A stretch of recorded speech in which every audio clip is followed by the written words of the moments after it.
Hola a todos. Hoy es sábado, 24 de enero de 2026, y nuestros queridos amigos Larry Johnson y Larry Wilkerson están aquí con nosotros. Bienvenidos de nuevo. Bueno, me alegro de estar donde estoy.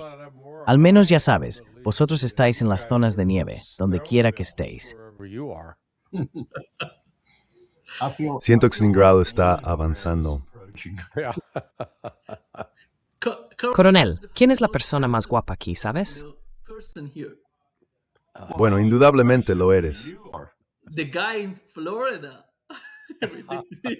El tipo de Florida con esa camisa tan bonita, sí. Déjame empezar con el aumento militar aquí en Asia Occidental.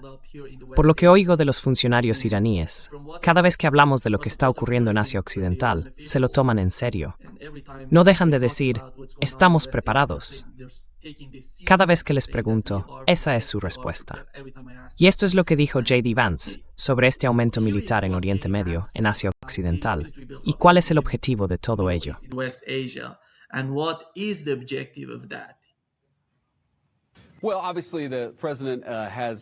Bueno, obviamente el presidente tiene muchas cartas que puede jugar. No voy a revelar exactamente cómo va a jugarlas. Pero mira, creo que solo queremos asegurarnos de tener opciones. Tenemos muchas fuerzas en la región y tenemos personas que podrían estar en peligro. Parte de toda nuestra estructura de alianzas allí, con Arabia Saudí y esos otros países, significa que invierten mucho en los Estados Unidos de América. Tenemos que asegurarnos de tener gente allí para proteger nuestros activos en esas partes del mundo. Y creo que el presidente solo quería asegurarse de que si Dios no lo quiera, los iraníes hicieran algo muy estúpido, tuviéramos los recursos necesarios para responder. ¿De qué está hablando? Sinceramente, no entiendo en qué situación Irán atacaría o por qué necesitaría atacar a alguien en la región. Me refiero al gobierno iraní, coronel. Bueno, está reforzando, creo, de una manera bastante dramática, el hecho de que esta administración quiere que el pueblo estadounidense, y quizá ellos mismos lo sientan, quizá Vance lo sienta, pero desde luego quieren que el pueblo estadounidense piense, o al menos sus seguidores, que Irán representa una amenaza para Estados Unidos, cosa que claramente no es cierta. Así que hay que mantener este tipo de charla constante para convencer a la gente de la que quieres obtener votos de que te enfrentas a una amenaza seria en el suroeste de Asia, lo cual es una tontería.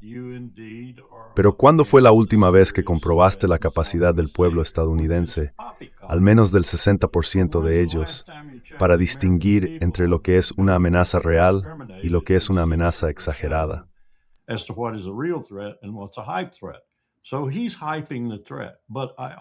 Así que está exagerando la amenaza. Pero también creo que hay algo más siniestro aquí. Pensemos en operaciones anteriores con respecto a Irán, tanto diplomáticas como cinéticas. Creo que estamos construyendo un escenario que, en primer lugar, satisface a Bibi Netanyahu, al menos de forma provisional, porque ha tenido algunos problemas, entre ellos el del domo de hierro sobre Israel. Y ha tenido otros problemas militares que le preocupan en cuanto a su capacidad para resistir un ataque iraní, y de hecho para lanzar su propio ataque justo antes o en medio de él. Y en segundo lugar, no está del todo seguro de que Donald Trump esté comprometido a estar con él codo con codo. Creo que cuenta con Turquía.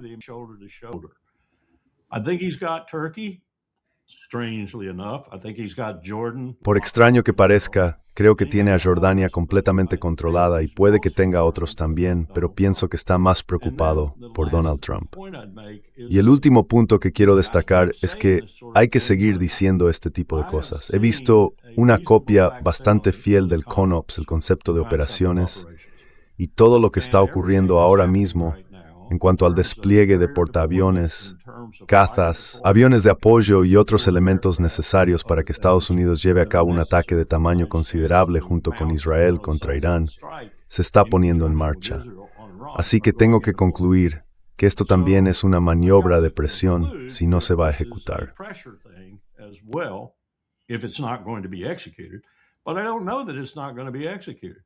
Pero no sé que no vaya a ejecutarse.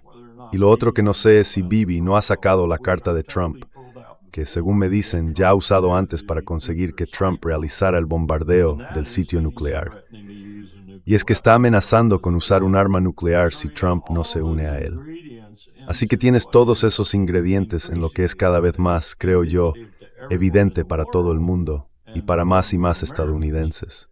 Como administraciones fundamentalmente impredecibles y quizá incluso incompetentes en muchos aspectos, dirigidas por un hombre que está perdiendo la lucidez mental. Así que un desastre. Un completo desastre en lo que a mí respecta. Y no sé cómo interpretarlo en cuanto a si va a suceder. ¿Y si va a suceder en las próximas 72 horas?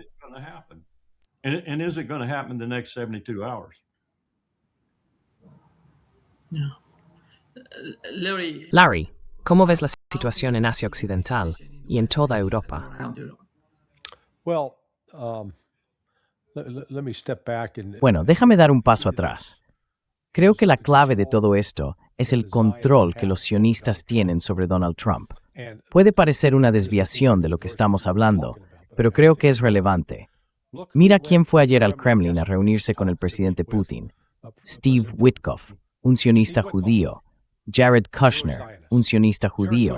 Y no recuerdo el nombre del tercer tipo que fue con ellos, pero era un sionista judío de 36 años. ¿Quién es la persona de confianza de Trump, la jefa de gabinete, la que controla el acceso? No es judía, que yo sepa, pero Susie Wiles dirigió la campaña presidencial de Bibi Netanyahu. Es sionista. Así que hay una enorme influencia sionista.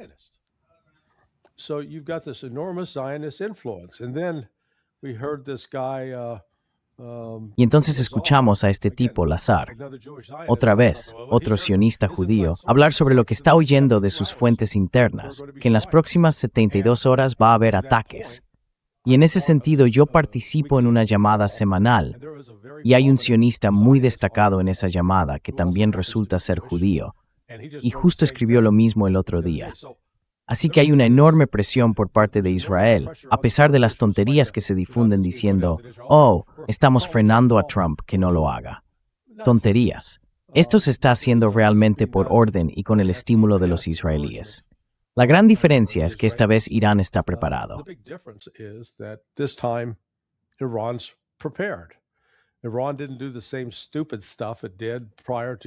Irán no hizo las mismas estupideces que antes del 13 de enero, cuando rechazó las ofertas de asistencia militar tanto de China como de Rusia. Así que ya sabes, el problema que veo es que es como si hubieras amartillado un arma y estuvieras listo para dispararla. No es imposible, pero sí difícil de desamartillar. Y están acumulando todo esto. Están desplegando esos recursos militares. Otra cosa que influye aquí es que ahora tenemos pruebas firmes y sin adornos de que la CIA le está mintiendo descaradamente a Donald Trump. Puede que haya algunas cosas que Trump dice y hace que realmente no sean culpa suya, porque se lo está diciendo la CIA a través de John Ratcliffe.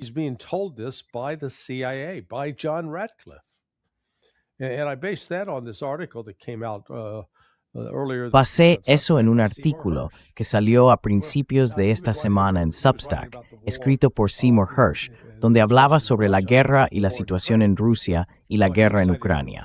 Pero él citaba a un funcionario de la comunidad de inteligencia. Y quiero decir, este tipo le dijo a Hersh, y Hersh lo escribió como un escriba feliz, que el fin de semana pasado se habían cortado el Internet y el servicio de telefonía móvil en Rusia. Quiero decir, era una mentira demostrable.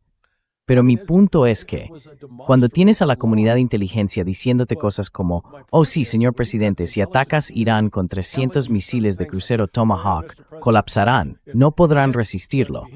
Entonces puedes pensar, bueno, tengo una oportunidad, podemos hacerlo. Por eso digo que es tan peligroso.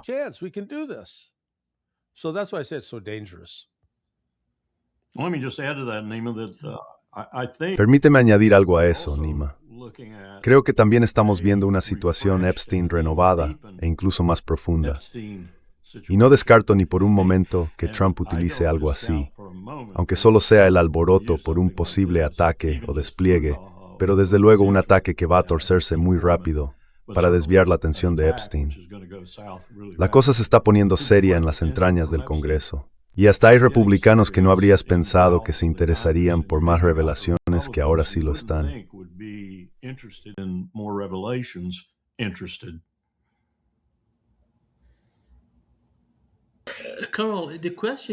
Coronel, la pregunta es, si Estados Unidos ataca, como acaba de mencionar Larry, con 300 o 400 misiles Tomahawk, ¿cuáles serían las repercusiones para las elecciones de mitad de mandato de Donald Trump, dado que sabemos que le preocupan tanto?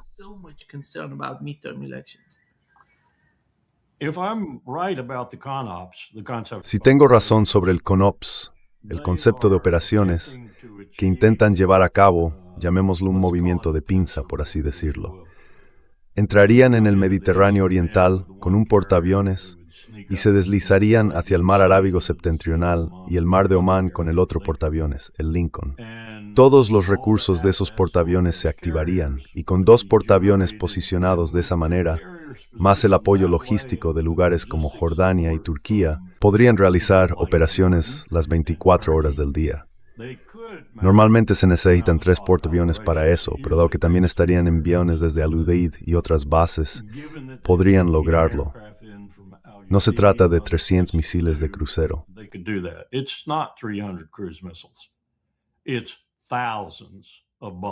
Son miles de bombas las que se van a lanzar, quizá incluso entre una cuarta parte y la mitad de las bombas del arsenal estadounidense. Y tenemos bombas de sobra, de eso no hay duda. La cuestión es si podemos fabricar más. Ese es el verdadero problema. Pero ahora mismo tenemos de sobra, y también tenemos muchos aviones. Así que sí, podría ser un desastre. No creo, ni de lejos, que vayamos a obtener lo que esperaríamos de ello. Un Irán sometido y un cambio de régimen. Lo que vamos a conseguir es un Israel destruido. Casi me dan ganas de decir adelante, en ese sentido. Pero es mucho más que solo 300 misiles de crucero lo que esta armada, si se pusiera en acción, podría lanzar contra Irán.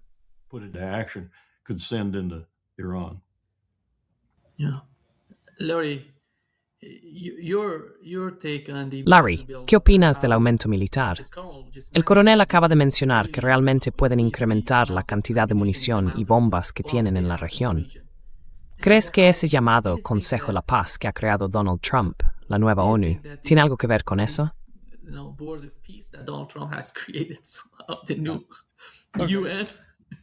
No me hagas empezar con eso.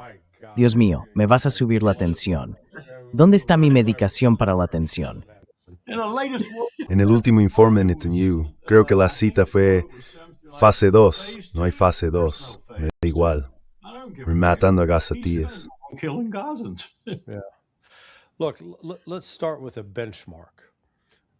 Mira, empecemos con un punto de referencia. 2003, el ataque a Irak. Estados Unidos tenía un control absoluto del espacio aéreo, una supremacía aérea total. Eso significaba que podíamos volar a cualquier parte que quisiéramos. No teníamos que preocuparnos por ser derribados. Teníamos el lujo de poder atacar cualquier objetivo que quisiéramos. ¿Y cómo resultó eso? No obligó a Saddam a abandonar el poder. Tuvimos que poner tropas sobre el terreno. Y en este caso, de nuevo, estamos hablando de sobrevolar un país, Irán, que es 4 veces más grande que Irak.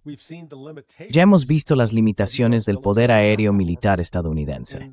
Y en el Mar Rojo, durante la primera parte de este año, 2025, de enero y febrero hasta marzo, Trump lanzó la continuación de la operación de Biden para abrir el Mar Rojo.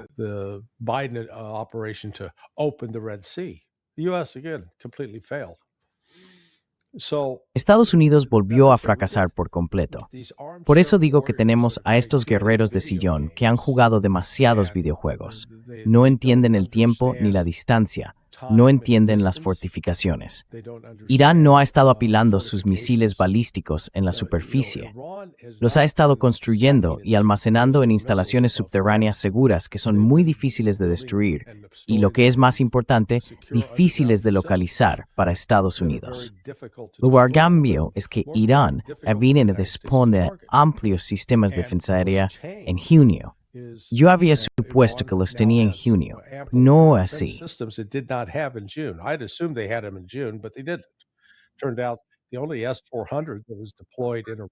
Resultó que el único sistema S-400 desplegado en Irán en junio de 2025 estaba en una central nuclear en la esquina suroeste del país, donde trabajaban los rusos. Así que ya sabes, se habían protegido y ese sitio no fue atacado. Si se lanza un ataque contra Irán, Irán va a responder de inmediato. Así que, ya sabes, despídete de la base aérea de Al-Udeid. Será destruida. Al igual que la base aérea en Arabia Saudí, donde Estados Unidos tiene cazas desplegados. Creo que Irán actuará de inmediato para cerrar el estrecho de Hormuz, lo que cortaría de golpe alrededor del 45% del consumo mundial de petróleo. Una vez cerrado, puede que pasen 2 o 3 días, pero la economía mundial empezará a paralizarse.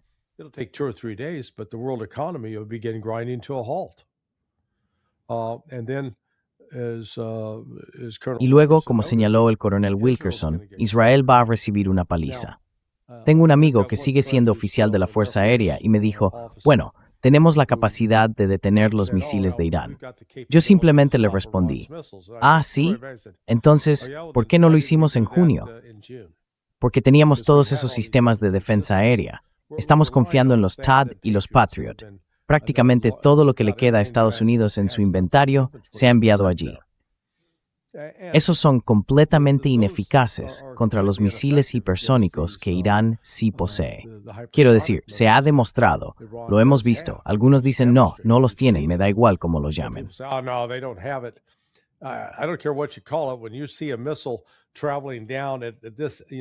Cuando ves un misil descendiendo en ese ángulo y luego se desvía, eso es tecnología avanzada. Lo que circula dentro de los círculos sionistas es, sí, vamos a hacer esto. No sé si eso solo les da falsas esperanzas o si están recibiendo información legítima, pero sin duda estamos desplegando activos militares en la región que son capaces de hacerlo. Pero de nuevo, no creo que hayamos pensado en las consecuencias. Si lo hacemos, esta vez será diferente. Y Estados Unidos va a sufrir daños significativos que no sufrió durante la guerra de 2 días.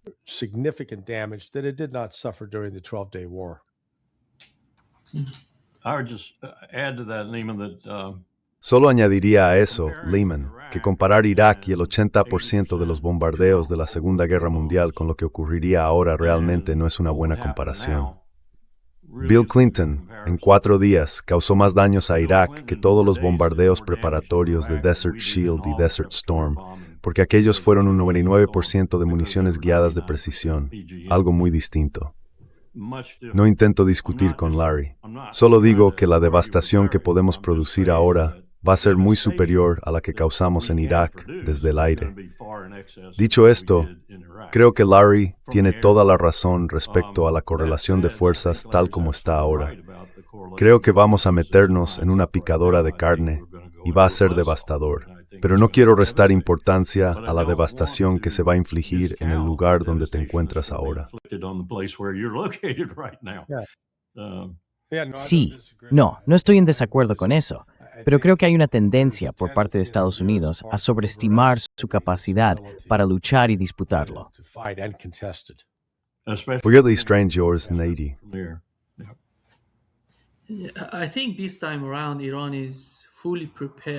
Creo que esta vez Irán está completamente preparado para cualquier ataque.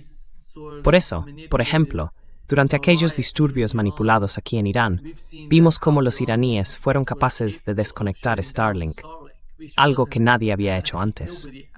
Y de algún modo, cuando miras los medios de comunicación adicionales en el extranjero, ves cómo simplifican todo lo que está ocurriendo. Las capacidades del ejército iraní, las capacidades de Israel, el poder blando y duro de las Fuerzas Armadas iraníes. Están intentando simplificar todo eso para el presidente de Estados Unidos.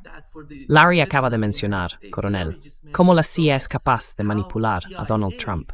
Y Trump no tiene ni idea de estas cosas. Simplemente escucha y cree todo lo que recibe de esas fuentes.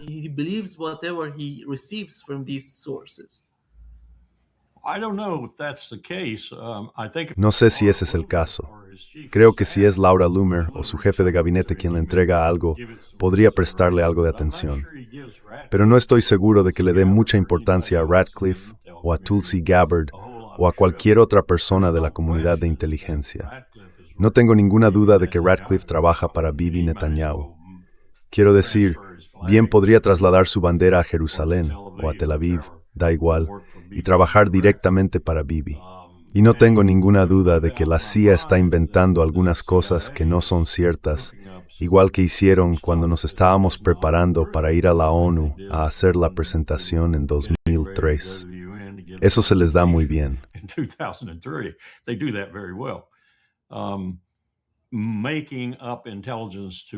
Inventar inteligencia para ajustarla a las necesidades políticas es como yo lo llamo, pero puede que ahora sea incluso peor.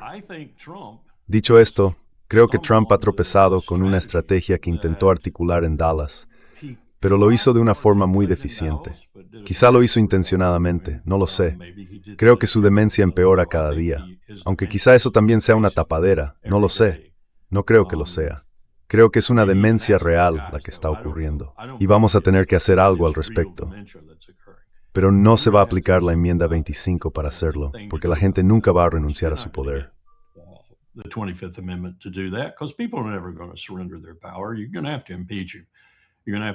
Vais a tener que destituirlo. Vais a tener que iniciar un movimiento razonablemente sólido y sensato, con participación republicana en el Congreso, para removerlo del cargo. El primer presidente de nuestra historia en ser destituido mediante un juicio político. A Nixon lo destituyeron indirectamente, por medio del impeachment, porque vio los artículos y dijo, prefiero dimitir antes que ser el primer presidente realmente destituido del cargo mediante un juicio político. Eso es absolutamente esencial si queremos que el gobierno vuelva a estabilizarse, tanto a nivel nacional como internacional. Lo creo con toda mi alma.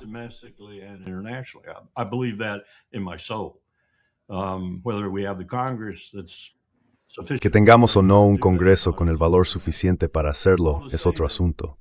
Dicho esto, la estrategia que Trump parece estar implementando tiene un único propósito general, y es ganar dinero para Trump y su familia.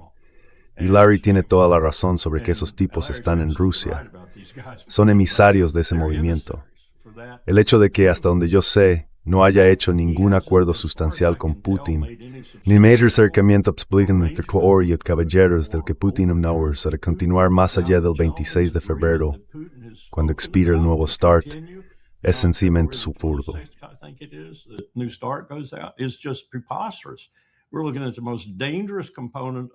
Estamos ante el componente más peligroso del mundo en este momento, las armas nucleares y la ausencia de tratados, y Trump no quiere hacer nada al respecto.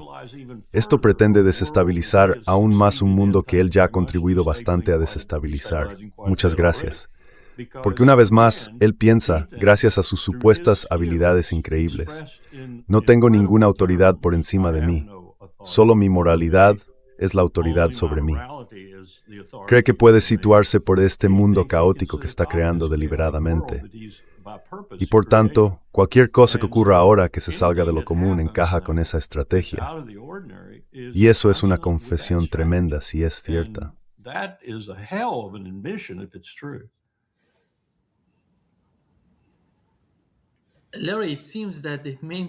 Larry, parece que la idea principal va dirigida, ya sabes, al Consejo de la Paz.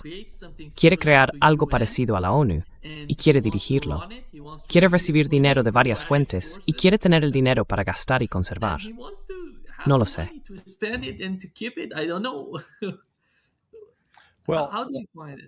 ¿Cómo lo ves? Esto nos remite a lo que el coronel Wilkerson estaba comentando sobre la posibilidad de someter a Donald Trump a un proceso de destitución o de retirarlo del cargo mediante la enmienda 25. Uno de los signos de la demencia es algo llamado confabulación. Un ejemplo de confabulación en el caso de Donald Trump es cuando insiste en que ha logrado la paz en 8 guerras diferentes. No es así. Es decir, objetivamente no es cierto, pero él realmente cree que hizo lo que dice que está haciendo. Y ese es uno de los primeros signos de la demencia, cuando tomas una fantasía y la conviertes en tu realidad. Así que ya sabes, empezamos con un Trump con deterioro mental, rodeado de personas que siguen sosteniendo ese deterioro o permiten que continúe.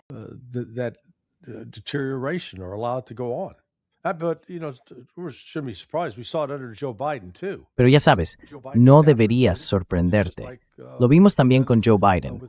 Los miembros del equipo de Biden lo hicieron, igual que ahora con Trump. Y en cuanto a acciones reales, Trump ha bombardeado en Nigeria, ha bombardeado en Siria, ha bombardeado en Irán. Tiene más bombardeos que iniciativas de paz reales. Y una vez más, ves esa obsesión con conseguir el Premio Nobel de la Paz y tienes que preguntarte, ¿qué te pasa? Quiero decir, nunca me he encontrado con una persona tan obsesionada con obtener ese tipo de reconocimiento y aprobación por algo que no ha hecho. No es normal, por el amor de Dios. Y todo el mundo está ahí sentado, actuando como si fuera normal.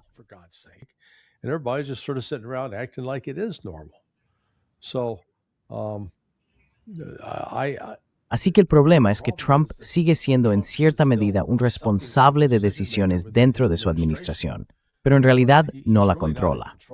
Le dicen que haga ciertas cosas. ¿De dónde proviene esa petición? A menudo no lo sé. Quiero decir, por ejemplo, cuando llevó a Azerbaiyán y Armenia a Washington, D.C. para firmar un acuerdo. A día de hoy, Trump todavía no sabe pronunciar correctamente Azerbaiyán. Incluso allí en Davos lo llamaba Iberbaiyán. Y ya sabes, también los hizo firmar un acuerdo con Albania. Y en Albania decían, estamos en guerra con... Bueno, averigüemos dónde está Iberbaiyán y veamos si estamos en guerra con ellos.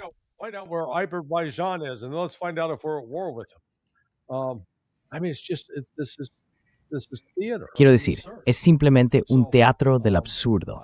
Así que me preocupa enormemente que muchas de las decisiones que se están tomando estén, como indicó el coronel Wilkerson, impulsadas por intereses financieros. Por ejemplo, tomemos el caso de Venezuela. Se nos han dado una variedad de razones por las que supuestamente teníamos que, ya sabes, sacar a Maduro, o que es un capo de la droga y que el fentanilo sale de Venezuela.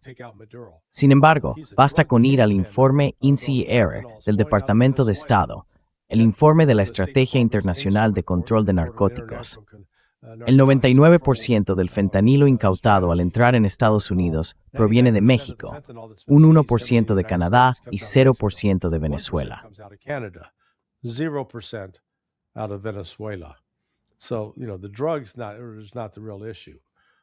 Así que ya sabes, la droga no es el verdadero problema, o es el petróleo. Tenemos que conseguir el control del petróleo. Bien, Venezuela produce unos 700,000 barriles de petróleo al día. Eso es menos del 2% de la producción mundial de petróleo.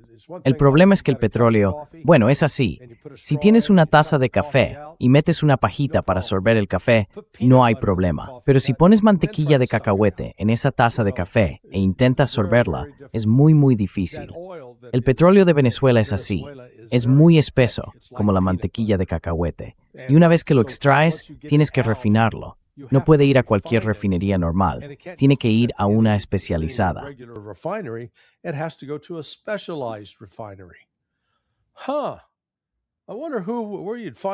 Vaya, me pregunto dónde se podrían encontrar esos. Oh, Dios mío, hay 3 de ellos a lo largo de la costa del Golfo de México y del Golfo de América. Mi error. Pertenecen a un multimillonario llamado Paul Singer, que resulta ser un importante contribuyente financiero a la campaña de Donald Trump. Y adivina qué, cada barril de petróleo procesado requiere $20 adicionales. Así que ya sabes, como el petróleo del Pérmico que sale de Texas, si sale del suelo a $40 el barril, ese es el coste. Mientras que en Venezuela cuesta $40 sacarlo del suelo, luego hay que añadir otros 20 solo para dejarlo listo para enviarlo al mercado mundial.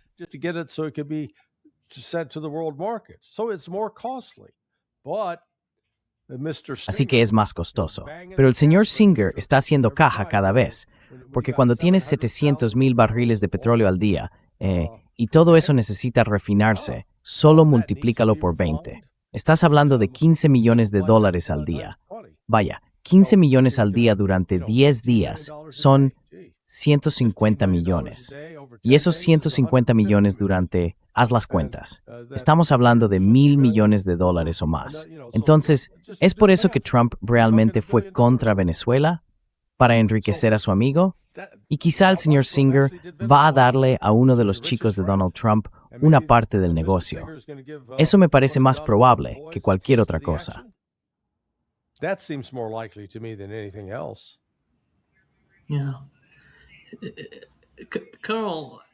Sí, coronel. Cuando ve a los europeos con la mentalidad de apoyemos la hegemonía estadounidense u occidental en Ucrania, porque si perdemos en Ucrania, eso enviaría un mal mensaje a China y de algún modo destruiría la dominación occidental. Entonces, a partir de ahí, pasando a lo que está ocurriendo ahora con el caso de Groenlandia, están esforzándose muchísimo por convencer a la administración Trump de que no capture Groenlandia. Por otro lado, ve al primer ministro canadiense diciendo que el orden internacional, basado en normas, es banquero, sabe de lo que habla, se ha acabado. ¿Qué está ocurriendo en la mente de esos europeos, junto con Canadá? ¿Realmente sienten que está produciéndose algún tipo de cambio de rumbo?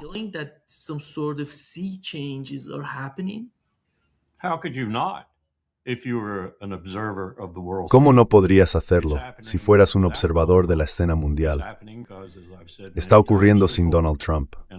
Está ocurriendo porque, como he dicho muchas veces antes y seguiré diciendo, el poder se está desplazando de Occidente hacia Oriente. Y es una transición dramática. Ahora mismo circula por Internet un informe, bueno, en realidad dos. Uno es de un singapurense de 95 años, que probablemente sea uno de los principales expertos en China del mundo. El otro es estrictamente económico en su presentación. En la pantalla muestran, y creo que es bastante preciso, unos 100 parámetros diferentes, que abarcan desde la tecnología hasta la agricultura o los plásticos, lo que se te ocurra, indicando quién va en cabeza y quién tiene más potencial de futuro. En casi el 70% de esas áreas es China, y algunas de ellas son bastante cruciales.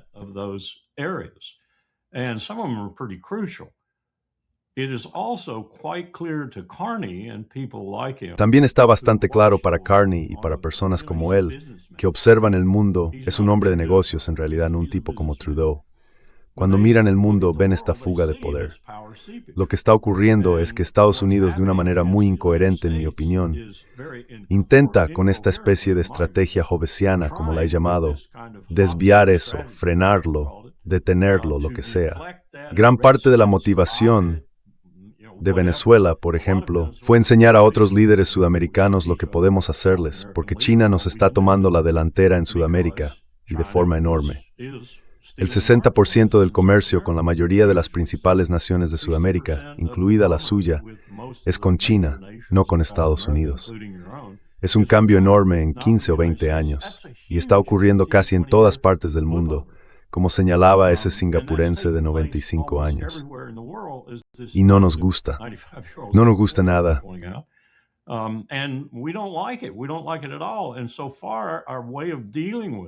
Hasta ahora, nuestra forma de afrontarlo, y esto lo vi incluso en la segunda administración de Obama y un poco en la de Bush, ha sido mediante sanciones militares, y tratando de crear el tipo de caos que creemos que detendrá ese cambio de poder. Estamos equivocados. No va a funcionar. También queremos arrastrar a China a esa contienda de una manera cinética, pero eso tampoco va a suceder porque China no va a destruirse a sí misma. Se mantendrán al margen y nos dejarán hacerlo nosotros mismos. Y muchas gracias, lo estamos haciendo bastante bien. Carney lo reconoce y creo que está intentando preparar a Canadá para un mundo alternativo que sabe que inevitablemente llegará.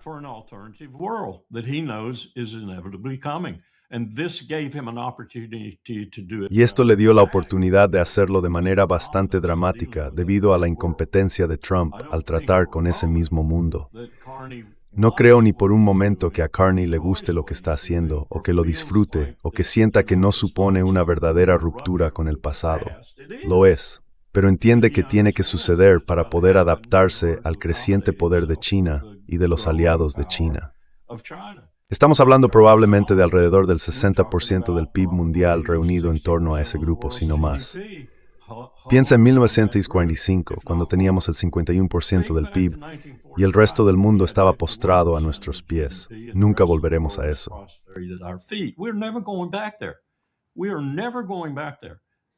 Nunca volveremos allí.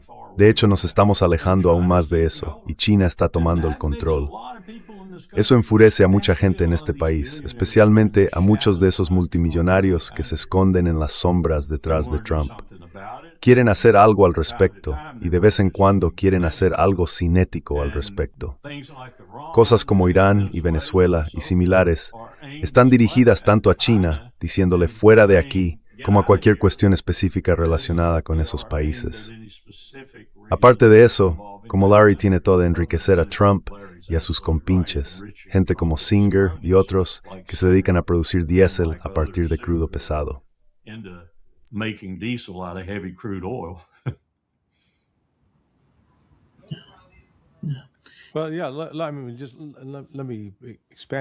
Bueno, sí, déjame ampliar un poco sobre esto.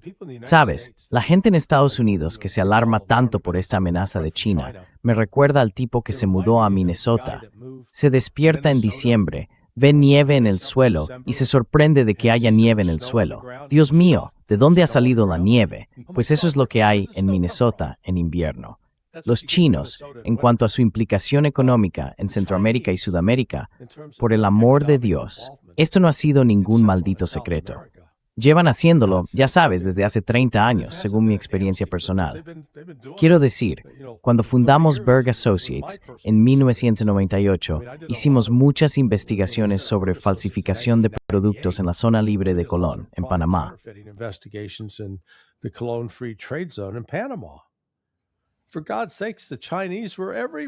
Por el amor de Dios, los chinos estaban por todas partes. Los chinos gestionaban 3 grandes puertos de contenedores que mueven un volumen enorme de productos en el extremo norte del Canal de Panamá, en Colón. Los chinos eran los propietarios y administradores de esos puertos y llevaban años haciéndolo. Y luego, ya sabes, los casinos. Hice algunos trabajos de cumplimiento para un par de ellos, para resolver amenazas de blanqueo de dinero. Están llenos principalmente de jugadores chinos. Así que mi punto aquí es que Occidente finge, oh, Dios, tenemos que detener a China, se están expandiendo. Ellos ya estaban allí, ya llevaban tiempo haciendo esto. Así que hay que dar un paso atrás y preguntarse, ¿por qué ahora de repente estamos tan obsesionados con esto?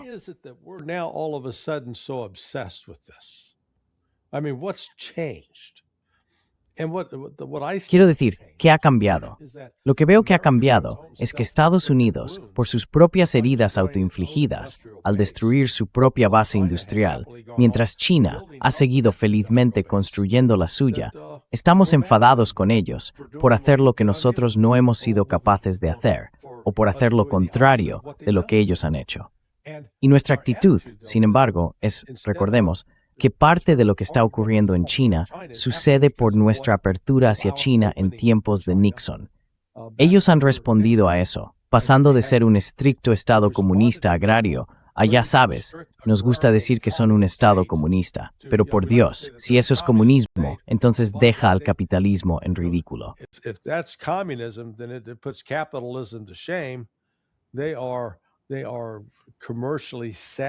Son comercialmente astutos e increíblemente productivos. Y en lugar de que nosotros los aceptemos, diciendo, oye, nos alegra haber podido ayudarte a convertirte en lo que eres, y buscando una forma de asociarnos con ellos, de trabajar juntos de algún modo colaborativo, lo único que hacemos es demonizarlos a más no poder, convencernos de que son un maldito enemigo al que hay que detener, destruir, con el que hay que ir a la guerra. Porque se oye esa retórica salir del subcomandante del Indo-PACOM, lo que antes se llamaba PACOM. Y luego, cuando los chinos reaccionan a nuestras amenazas, nos sorprendemos. Creo que hemos perdido la maldita cabeza.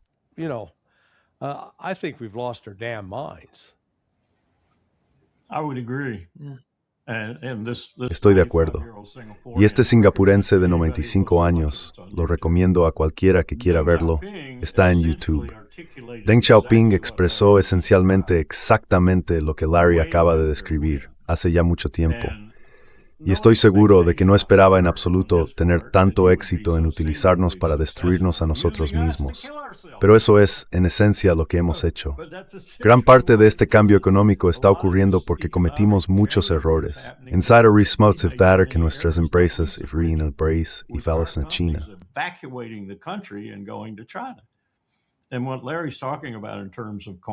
Lo que Larry está comentando en cuanto a la colaboración y cooperación económica, y todo eso, Fue la razón por la que el presidente al que serví permitió que Colin Powell, como su secretario de Estado, tuviera una cartera en la que pudiera actuar, a pesar de Cheney y a pesar de Rumsfeld, en lo relativo a la OMC y la adhesión de China a la misma. Ahora los republicanos nos están criticando duramente por haber hecho eso, diciendo que le dimos a China. Bueno, lo siento. ¿Estabais mirando el mundo? ¿Entendíais lo que estaba ocurriendo? ¿Por qué no hicisteis algo a nivel interno para impedir que esta industria se trasladara en masa a China y se llevara los empleos con ella y todo lo demás?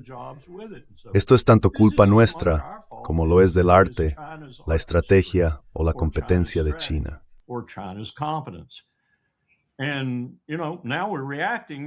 Y ahora estamos reaccionando porque, tío, esto se ha descontrolado. Y en algunos aspectos realmente se ha descontrolado. Pero no hay nada que puedas hacer al respecto. No hay nada que puedas hacer al respecto. Pero creo que Larry tiene razón. Es necesario hacerlo, principalmente por dos motivos, bueno, y por muchas otras razones también. Las armas nucleares y la necesidad, como Putin ha repetido una y otra vez, de volver a establecer un régimen de tratados y poner ciertos límites a estas cosas antes de que nos arruinen a todos, incluido Xi Jinping. Y luego está la crisis climática. No estamos haciendo mucho al respecto. Y Trump es completamente, y esto me resulta inexplicable, salvo por el hecho de que al hombre no le gusta nada que no se corresponda con su moralidad.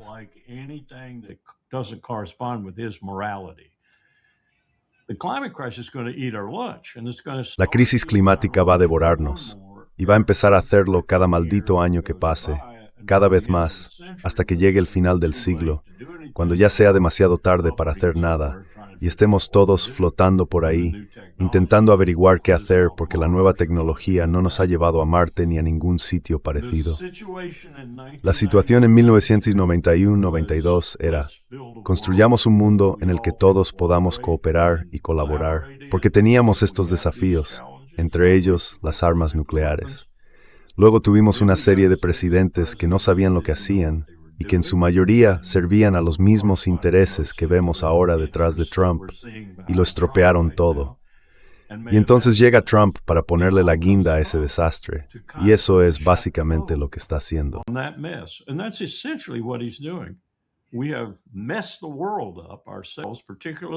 Hemos estropeado el mundo nosotros mismos, especialmente desde la derrota de George H.W. Bush a manos de Israel, fíjate.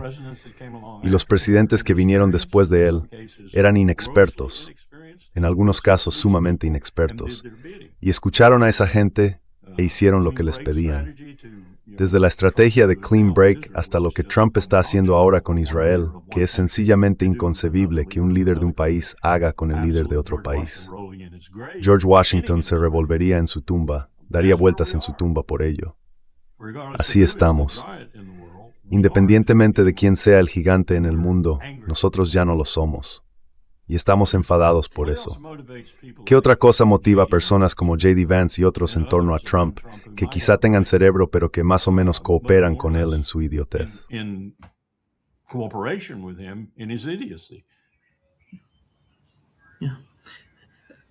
Esto es lo que dijo J.D. Vance, Larry, sobre el objetivo principal, la meta principal, en Groenlandia.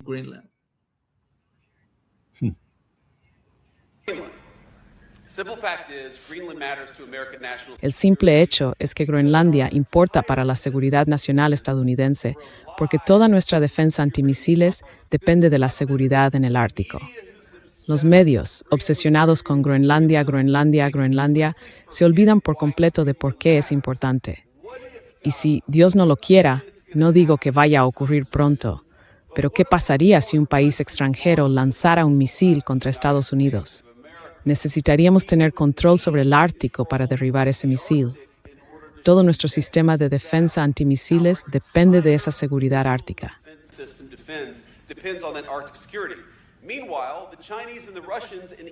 Mientras tanto, los chinos, los rusos e incluso los daneses que controlan Groenlandia admiten que quieren controlar esa instalación, quieren controlar esa isla, esa masa de tierra.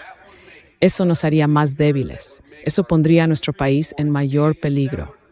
Significaría que si el presidente estuviera negociando con un líder extranjero, tendría menos poder de negociación, porque me esta forma realista la soberanía y la seguridad territorial de los Estados Unidos de América. No me voy a permitir que eso ocurra. Chorradas, chorradas. I've lost all respect. He perdido todo el respeto por J.D. Vance. Quiero decir, lo que dijo ahí es simplemente una mentira tras otra. Así que, de nuevo, volvamos atrás y miremos la historia de los últimos 75 años. Estados Unidos ha firmado un acuerdo de, ya sabes, no sé cómo llamarlo, defensa mutua o lo que sea, con Groenlandia y Dinamarca. Pero en esencia, siempre se consideró que Groenlandia estaba bajo el paraguas de seguridad de la OTAN. Y durante todo ese periodo, no hubo ni una sola vez en que pidiéramos hacer algo, o ya sabes, desplegar fuerzas o construir una base, y que Groenlandia o Dinamarca nos dijeran que no. No, todo lo contrario. Así que entonces uno da un paso atrás y tiene que preguntarse de nuevo, hacerse la pregunta, ¿por qué esta repentina obsesión? Why the sudden obsession? Now, the notion that Russia Ahora bien, la idea de que Rusia quiere apoderarse de Groenlandia, que eso sea una prioridad para ellos, ¿por qué? En este momento, debido al tamaño, a la extensión territorial de Rusia, rodean aproximadamente el 53% del círculo polar ártico, mientras que Canadá posee otro 40%, y el resto está ocupado por el océano. Así que la idea de que Rusia necesita Groenlandia para, entre comillas, controlar el Ártico, eso es simplemente una mentira, en primer lugar. Pero en segundo lugar, ¿cómo se controla el Ártico? Es decir, decimos esas palabras, pero ¿qué significa realmente? ¿Significa que puedes navegar alrededor, atravesarlo, que puedes desplegar personal allí? Pues adivina qué, Estados Unidos no puede. Tenemos un rompehielos.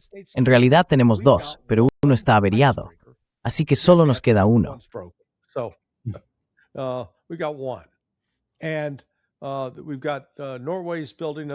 Y tenemos a Noruega construyéndonos otro, que se supone estará listo en 2 años. Luego tenemos 5 o 6 más encargados, que probablemente no llegarán en 4 o 5 años. ¿Y qué pasa con Rusia? Bueno, Rusia tiene 40 rompehielos, 10 de ellos de propulsión nuclear. Así que ni siquiera estamos en el juego tecnológicamente. Y sin embargo, aquí estamos, intentando buscar pelea con Groenlandia y con Dinamarca. De nuevo, ¿con qué propósito? Porque ahora mismo no hay ninguna urgencia real. China no está amenazando con hacerse con el control. Seguimos difundiendo esta mentira, manipulando a la opinión pública estadounidense con que, oh, Irán es una amenaza terrorista, tenemos que detenerlos. Rusia es una amenaza, vienen a por nosotros, son expansionistas.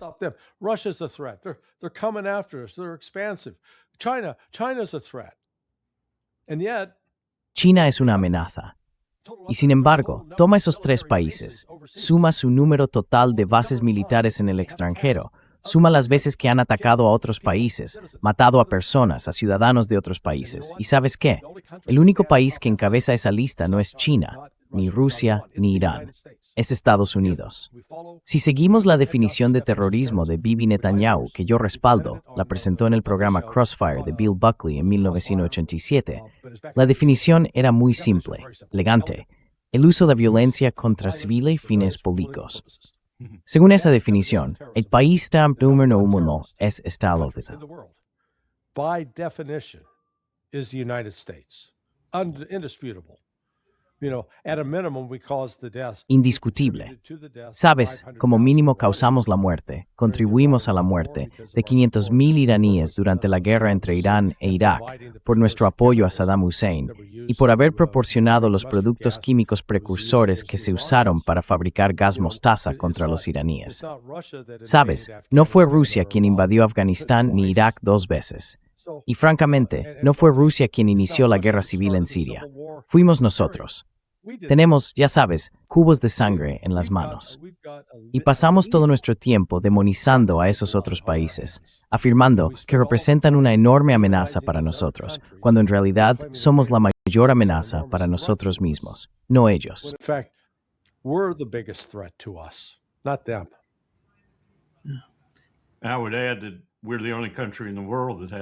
Añadiría que somos el único país del mundo con el nivel de sanciones sobre otros países que tenemos, sanciones que en algunos casos resultan más mortales para la población de esos países, no necesariamente para sus líderes, que las bombas. Y el segundo mayor terrorista del mundo es Bibi Netanyahu en Israel. Si viste lo que Francesca Albanese publicó recientemente, y creo que tiene razón, pienso que el número total de personas que van a quedar enterradas bajo esa hermosa ciudad que Trump va a construir bajo el hormigón está más cerca de 300 o 400 mil, de los cuales alrededor del 75% son mujeres y niños, que de las cifras del Ministerio de Sanidad de Hamas, que son absurdas. Sí.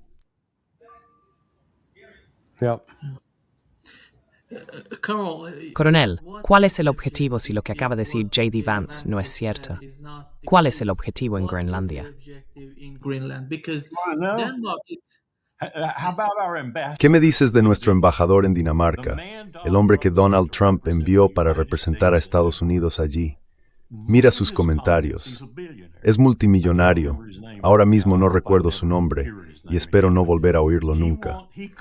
Pero codicia, mira lo que dijo. Codicia los minerales que hay bajo la capa de hielo de Groenlandia y te lo explicará con detalle. Supuestamente, una de las primeras cosas que dijo al presentar sus credenciales ante la gente de Dinamarca fue: "Queremos Groenland".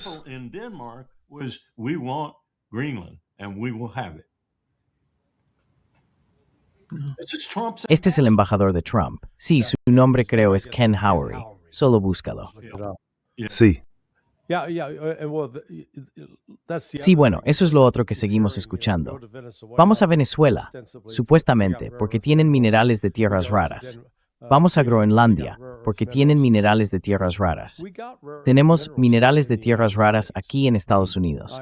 Quiero decir, justo al norte de donde estoy, a unos 30 minutos en coche, está la mina Mosaic. Es una de esas enormes compañías mineras de Estados Unidos. Extrajeron todo el yeso y luego los relaves, los restos de lo que extraen, los amontonan. Esos montones contienen minerales de tierras raras.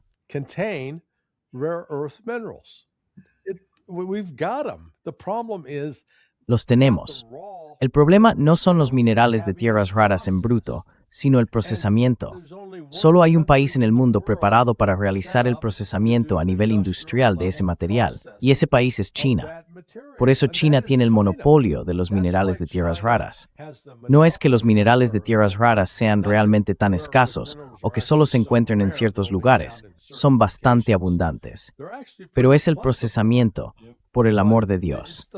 Y, ya sabes, nuestro procesamiento político simplemente no aparece en el oro. Our U.S. policymakers just don't seem to capture that. Y una de las cosas con las que Australia está lidiando ahora mismo es la presión que ejercemos para que vuelvan a hacerlo, porque solían ser un gran procesador de metales de tierras raras. Luego China prácticamente lo sacó del negocio, ya que resultaba mucho más barato hacerlo allí. Esa fue otra parte del plan de Deng Xiaoping. Dijo, cito, "Tendremos el 95% del mercado en 20 años". Básicamente dejaron a Australia fuera del negocio, y hemos estado presionándolos para que intenten reactivar sus instalaciones de procesamiento, que están inactivas, pero sería muy costoso. Mientras tanto, nosotros no lo estamos haciendo, como acaba de señalar Larry. Somos su aliado.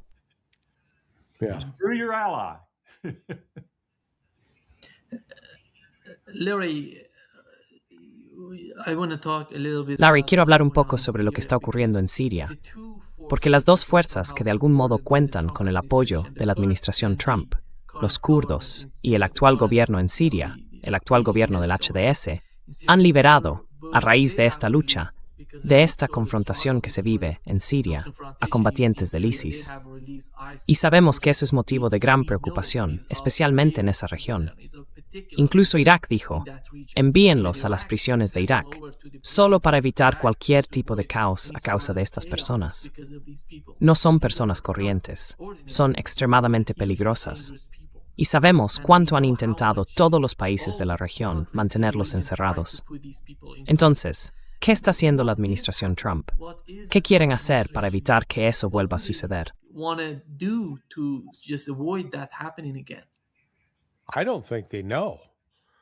No creo que lo sepan, y dudo que realmente tengan un plan o que hayan pensado esto a fondo. Quiero decir, las contradicciones aquí son simplemente increíbles. Para empezar, ¿cómo puedes afirmar que el ISIS está activo y operando? Donald Trump los destruyó.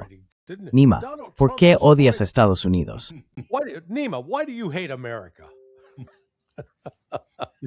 La CIA probablemente los mantiene con vida en algún lugar para poder sacarlos cuando los necesiten. And in any event, we appointed Y en cualquier caso, nombramos a uno de los terroristas del ISIS. Solía formar parte del ISIS, pero luego pasó a otras organizaciones terroristas.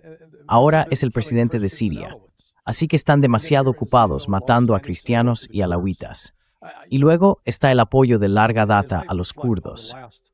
Sabes, al reflexionar sobre los últimos 100 años de participación de Estados Unidos en las relaciones exteriores, veo a Estados Unidos como una Lucy malévola, cruel y malvada, ¿verdad? Del cómic Peanuts de Charles Schulz. Lucy siempre intentaba tentar a Charlie Brown para que chutara el balón. Ponía el balón y decía, «Vamos, Charlie, chuta». Charlie corría para intentar darle una patada, y ella se lo quitaba. Come on, Charlie, kick it. Charlie would run up and try to kick it. She'd pull it away. Legs would fly up in the air and Sus piernas saldrían volando por los aires y caería de culo. Así que, una y otra vez, nos encontramos con estos diferentes grupos étnicos, los kurdos, que dicen, confía en nosotros, colega, colabora con nosotros, te ayudaremos, protegeremos a tu gente, velaremos por tus intereses, y luego solo lucha esta guerra por nosotros. Entra en Irán a ver si puedes matar a algunos iraníes por nosotros o lo que sea. Y luego, cuando llega la represalia y los están matando y vienen a nosotros pidiendo ayuda, decimos, ¿quién eres? No recuerdo haberte visto nunca. Lo hicimos con los Hmong en Camboya y en Laos. Tuvimos a todos esos grupos asiáticos que nos apoyaban en la guerra de Vietnam. Los traicionamos. Quiero decir, eso es, estoy esperando a que alguien haga lo que yo llamaría la película de terror veraz. Y la película de terror sería esta. And the horror movie would be this. Instead of just the zombie apocalypse, En lugar de un simple apocalipsis zombie, serían todas esas personas, esos extranjeros que lucharon en nombre de lo que creían que era una causa estadounidense, a quienes Estados Unidos atrajo para que tomaran las armas, para que fueran a matar a otros. Todos ellos se levantarían de entre los muertos, se unirían y vendrían a atacarnos como venganza. Porque ya sabes, lo que estamos haciendo aquí en Siria, recuerda hace más de un año, lo celebraban.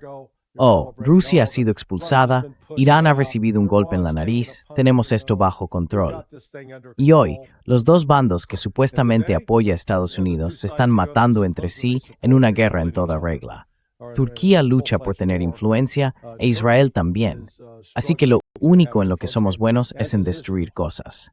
So the only thing we're good at is breaking things. Sí, también puedes añadir gente que debería odiarnos a los checos y a los húngaros. Sí.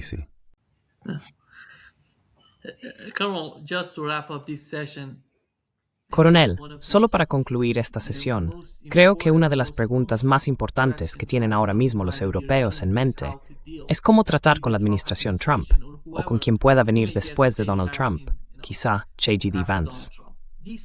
Existe esta mentalidad en Estados Unidos, que ve a Europa como algo que puede sacrificarse para luchar contra Rusia o China, con el fin de fortalecer de algún modo la posición y el poder de Estados Unidos. ¿Cree que Europa está empezando a enfrentarse a la realidad?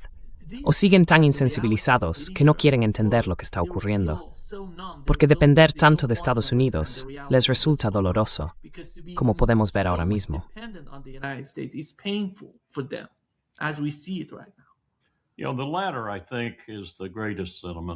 Sabes, creo que lo último es el sentimiento más fuerte. Y el liderazgo que tienen ahora mismo, casi en todos los ámbitos, pero especialmente en los principales países, está simplemente desconectado, en mi opinión. La OTAN ha desaparecido, está muerta. Ya no es realmente una alianza. Lo más rápido y mejor que podrían hacer los europeos, y esto va a sonar un poco radical, sería volver al principio, cuando tenían la unión del acero y el carbón, y construyeron la UE.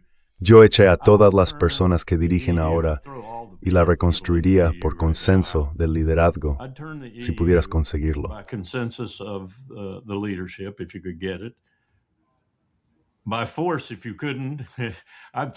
Por la fuerza, si no pudieras, expulsaría al liderazgo y haría de eso el eje de una identidad de seguridad europea. Ya son una dictadura, así que démosles una razón para hacerlo. Hagamos que gestionen el desarrollo de una identidad de seguridad europea en lugar de la OTAN como fuerza de seguridad. Y que trabajen en ello. Va a ser muy difícil porque hemos creado un desastre con Ucrania. Atribuyo gran parte de la culpa a nosotros, pero también algo a ellos. Y la culpa continua, casi de forma dramática, recae sobre ellos con el objetivo final de incorporar a Rusia. Y empecé conversaciones en 1 o 2 años con Putin o con quien sea el líder entonces.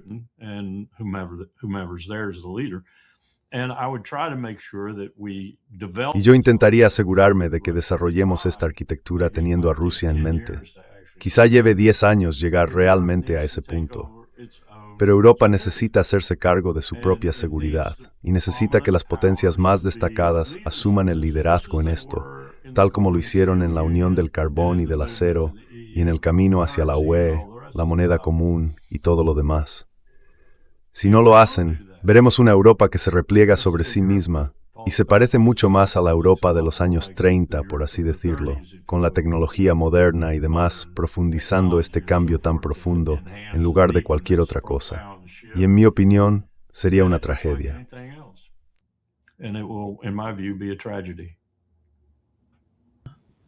Larry, tus opiniones sobre Europa antes de que terminemos. ¿Será en Europa? Sí. Is that possible? I mean, ¿Es eso posible? Quiero decir, es una locura total. Pensé que también deberíamos hablar un poco del completo espectáculo de payasos en Davos. Así que ahí tienes a Zelensky apareciendo y básicamente gritándole a todo el mundo. Estaba fuera de sí, como un niño. Sí. Oh, Dios mío.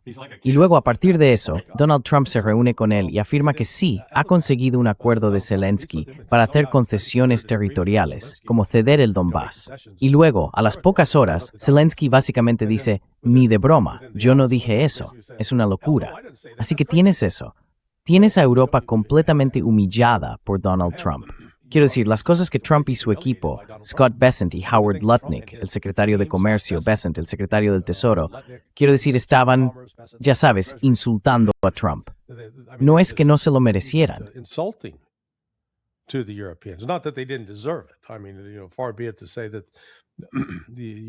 Quiero decir, no seré yo quien diga que los europeos fueron inocentes en esto o que no merecían esos insultos.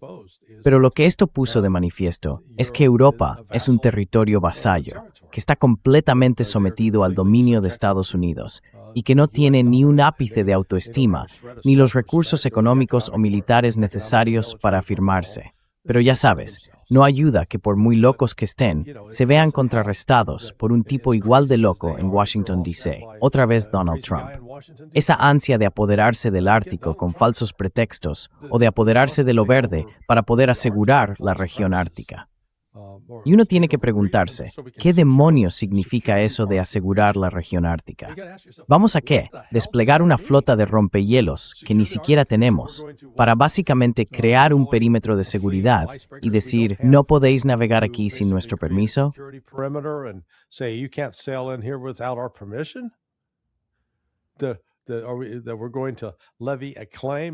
Vamos a afirmar que poseemos los derechos minerales de partes de ese territorio, aunque no tengamos la fuerza militar para hacerlo cumplir. Y de nuevo, en lugar de preguntarnos si podemos relacionarnos con el mundo de una manera que nos permita colaborar con los chinos y los rusos, si hay energía que extraer del Ártico, ¿con qué propósito? Se trata de extraer petróleo para que ciertas empresas e individuos se enriquezcan. ¿O estamos hablando de extraerlo para que todos los países puedan acceder a energía de bajo coste, permitiéndoles invertir en su gente y desarrollar infraestructuras en sus propios países?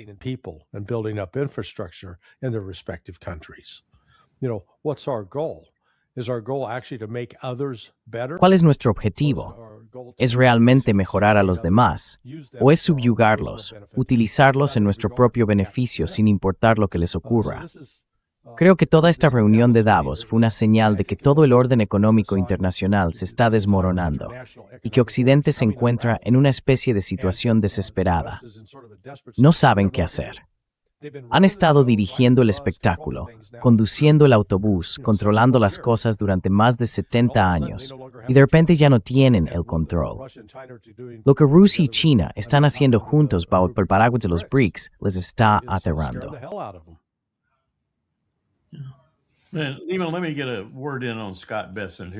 Déjame decir algo sobre Scott Bessent, ya que Larry lo mencionó. Vi una de sus entrevistas y su discurso, esa respuesta suya, casi con aire de superioridad sobre la belleza de las sanciones estadounidenses, fue absolutamente repugnante.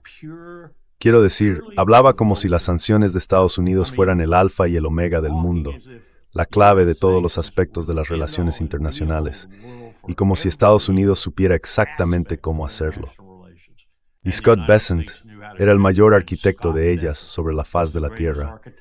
Vamos, si yo hubiera sido el entrevistador, las repreguntas habrían sido un suplicio para él. ¡Qué actuación tan asquerosa! El secretario del Tesoro de los Estados Unidos de América hablando así. Nuestras sanciones son hermosas.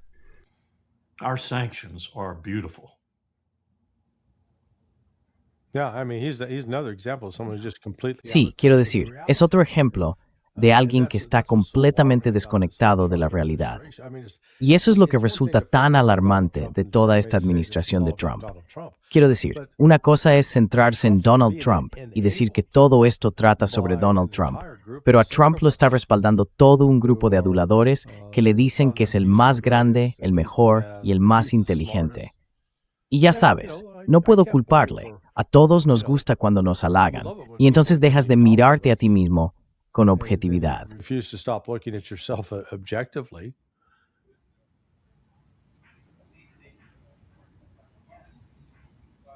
Nima no hace comentarios. ¿Te has quedado paralizado ahí, Nima? Ah, y está, ha vuelto. Sí, gracias, sí. Muchísimas gracias, Larry Wilkerson y Larry Johnson. Wilkerson and Larry Johnson. Tienes una redada a tu alrededor, probablemente en Teherán. Sigues en Teherán, ¿verdad? Mejor liderazgo allí que en cualquier lugar cerca de mí. Estoy a unos 15 kilómetros de Washington. Así que eso es todo, ¿eh? Nos estás diciendo que nos callemos y nos vayamos.